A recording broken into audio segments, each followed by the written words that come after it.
కేంద్ర రాష్ట్ర ప్రభుత్వాలు కార్మికుల పట్ల చిత్తశుద్ది ఉంటే కార్మికుల సమస్యలను పరిష్కరించాలని ఏపీ మెడికల్ ఎంప్లాయీస్ యూనియన్ గౌరవ అధ్యక్షులు కిర్ల కృష్ణారావు డిమాండ్ చేశారు. గురువారం కాకినాడ ప్రభుత్వ ఆసుపత్రిలో AP medical employees union AITC branch అధ్యక్ష ప్రధాన కార్యదర్శులు బి స్వామిబాబు, కె మోహన్ రావుల ఆధ్వర్యంలో మేడే వేడుకలు ఘనంగా నిర్వహించారు.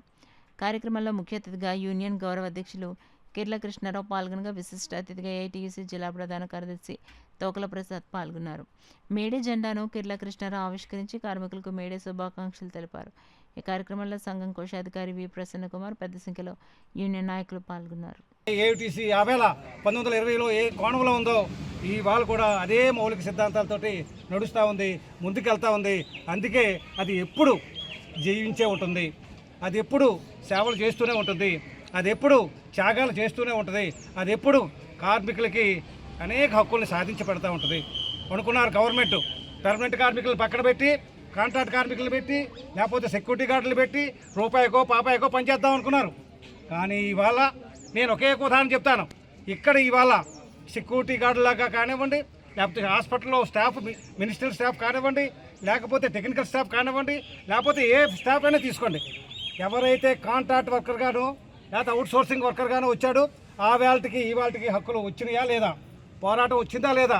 ఇవాళ వాళ్ళు అనుకున్నారు మీ అధికారులు ఏమనేవారు, మనల్ని తుమ్మితే ఊడిపోయి ముక్కురా, మేము చెప్పిందే వినం లేకపోతే తీసేస్తాం. ఇవాళ తీయమనండి ఒక్కడిని. నేను ఒకే ఒక ఉదాహరణ చెప్తాను. నేను 40 ఏళ్ళుగా మున్సిపాలిటీలో నేను పనిచేస్తున్నాను. 1500 ఇక్కడ జీతం కాంట్రాక్ట్ వర్కర్కి. ఇవాళ ఇలా అడగండి 21,000 జీతం.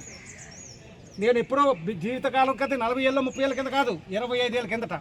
ఇవాళ 21,000 జీతం, 75 రోజులు సెలవులు, పండగ సెలవులు, క్యాజువల్ లీవులు, ఏ టు జెడ్ పెర్మనెంట్ వర్కర్కి ఏవైతే హక్కులు ఉన్నాయో ఆ హక్కులన్నింటినీ ఏఐటీసీ సాధించి పెట్టింది. మున్సిపల్ వర్కర్ కాదు, కాంట్రాక్ట్ వైద్య వర్కులు కానీ. అందుకని నేను మనవి చేసేది ఏంటంటే ఈ తల్లిని, ఈ మాతృ సంస్థని మనం ఇంకా ముందుకు తీసుకుపోదాం. చీలిక పీలికల వాళ్ళు ఉంటారు, అది వాళ్ళ గురించి మనం మాట్లాడక్కర్లా. ముందు మన సంఘాన్ని వాళ్ళందరినీ అట్రాక్ట్ చేసి ఇవాళ స్టాఫ్ నర్సుల దగ్గర నుంచి మినిస్ట్రియల్ స్టాఫ్ దగ్గర నుంచి మన దాంట్లో 600-500 మంది ఉండేవారు. దాన్ని ఆ స్థాయికి మనం మళ్ళీ తీసుకెళ్దామని ఈ సందర్భంగా మీకు మనవి